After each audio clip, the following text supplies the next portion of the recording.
Welcome to the College Football Bros. I'm Michael Newman. I'm Ryan Newman. And I'm TREY Newman. All right, this is the final episode of Big Ten Preview Week, so check out our previous 6 episodes if you want more Big Ten content. Our question today is, who will win the Big Ten? Very simple question. So TREY, let's make our Big Ten East picks first. Also, kind of a simple question. Yes. Guys, I'm going out on a limb. I'm going to say Rutgers. Well, no, their recruiting has improved dramatically, Yes, it but has. Yes. they're a little a ways from this. Ohio State Buckeyes. Of course, we know we've touched on it this week. There are questions, and they're maybe not as much as a shoe-in compared to years prior, but they'll still be pretty dang good. Can the defense improve? Whoever chips in at quarterback, whether it's Stroud or whoever it is, will they duplicate the production that the Ohio State quarterbacks have had in the past 5+ years?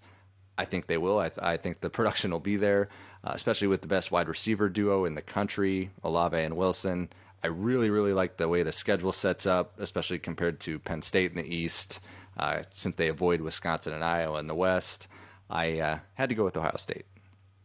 Yep. I mean, to win the conference, they are, I think, only Clemson, I would, off the top of my head, is a bigger favorite to win a conference.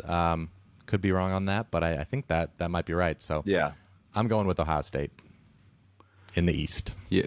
Yep. Yeah, it makes sense. Ohio State, they're too good. I like to go against the grain, but the other teams like Michigan and Penn State, they're just not quite at that level where you can trust them to actually try to pick them. So got to go Buckeyes. Yeah. I mean, Chris Olave, Garrett Wilson, that offensive line, They're too good. they're just stacked.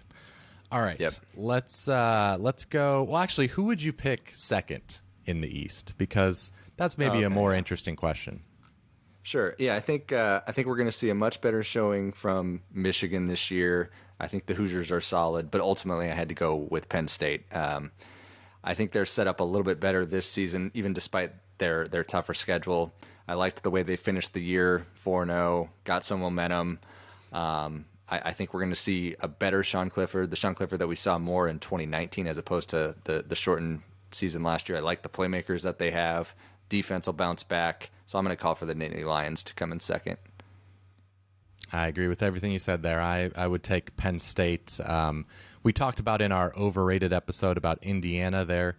I think most people's second favorite, though I think I would kind of make them almost, not second Tied favorite, third. I guess third favorite then. But I'd kind of make them, tied for third with Michigan. I think maybe they're a little bit better than Michigan, but you've also got the Michael Penix injury risk. If he goes down, which unfortunately he's been known to do, they're a totally different team with Jack Tuttle. So I don't have the confidence to take them to finish second here. I think Penn State, with their talent, is going to bounce back. And I'm taking Penn State as well, and they get Indiana in Happy Valley, which is maybe one of the kind of the deciding factors, I guess, for me. I mean, I like Indiana, but yeah, going to Penn State, that might be the decider, at least, of the second place East team.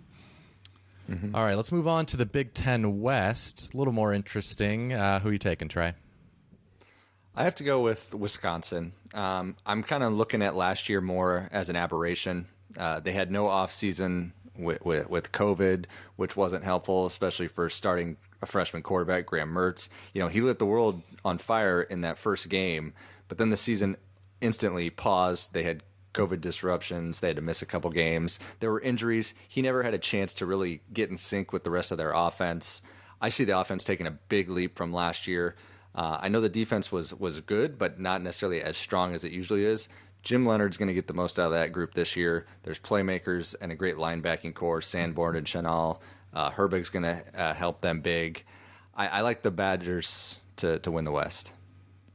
Yeah, I'm taking Wisconsin.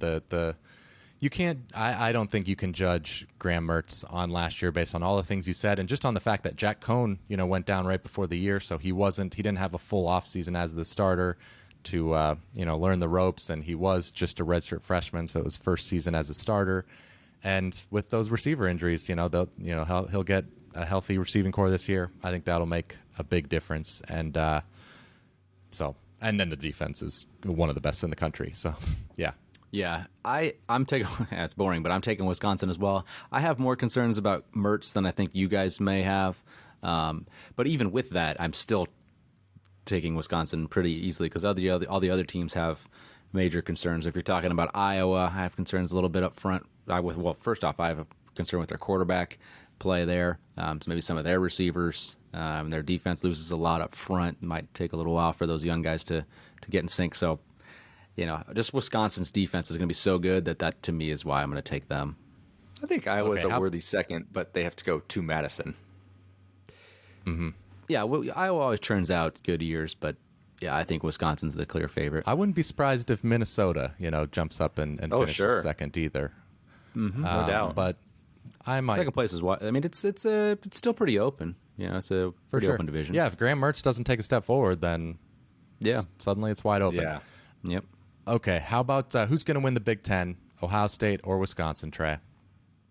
Got to be boring and take the Buckeyes.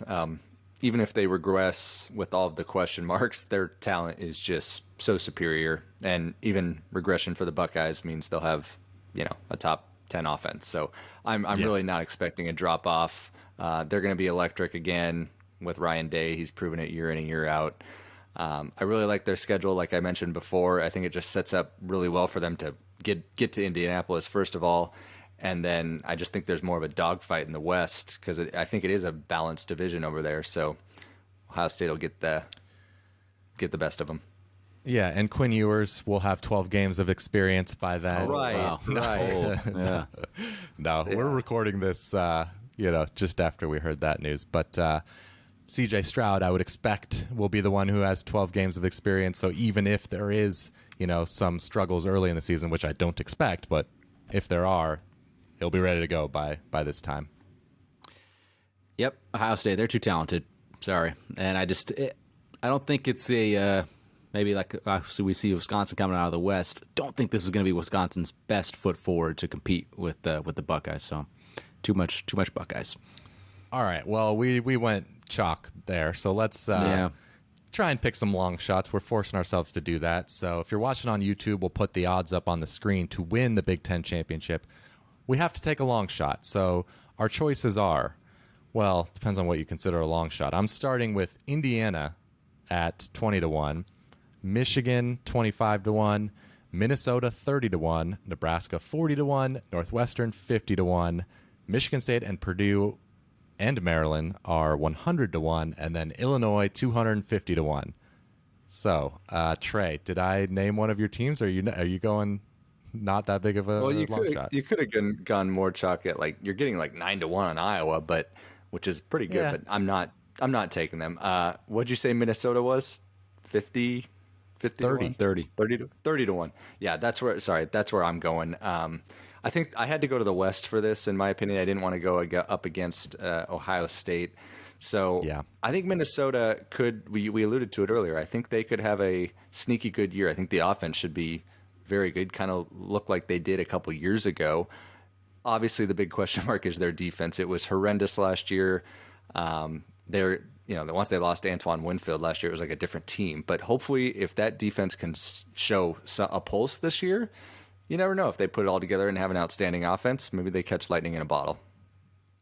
Yeah, I'm with you on Minnesota. I thought about them. I'll go with my other pick because you took them. But I like that with that defense, they got some decent transfers on the D-line to sort of plug some holes there. So I like that pick. But I'm going to go Nebraska at 40-1. I actually like this one a little better with those odds because I don't think they're necessarily that far behind Minnesota.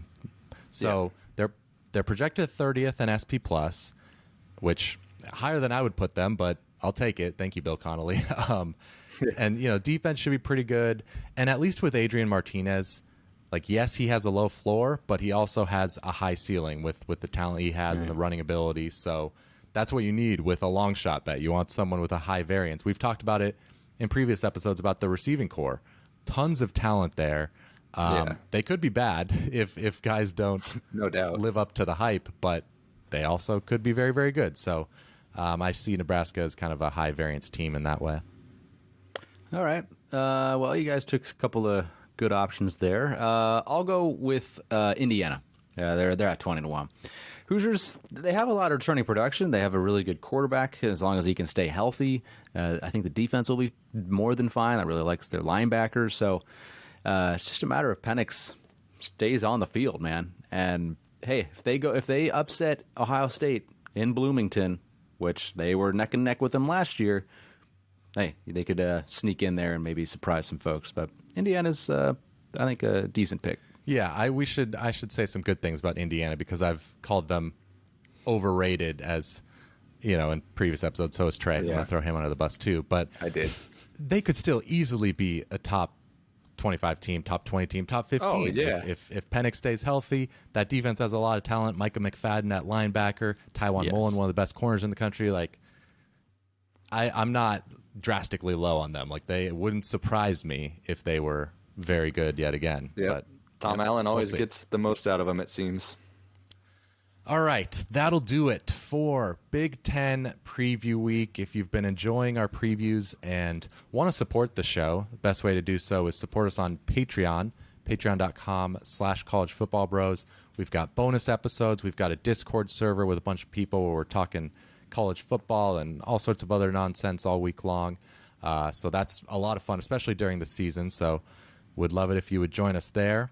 But otherwise, tomorrow we are going to begin our SEC previews. So prepare for the comments to get feisty on the YouTube channel. So we're looking forward to that. We'll see you then. Beware of the pig suey. Yeah. Oh, no. Hey, Sam Pittman, we were wrong. He did a great job. We admit it. We admit it.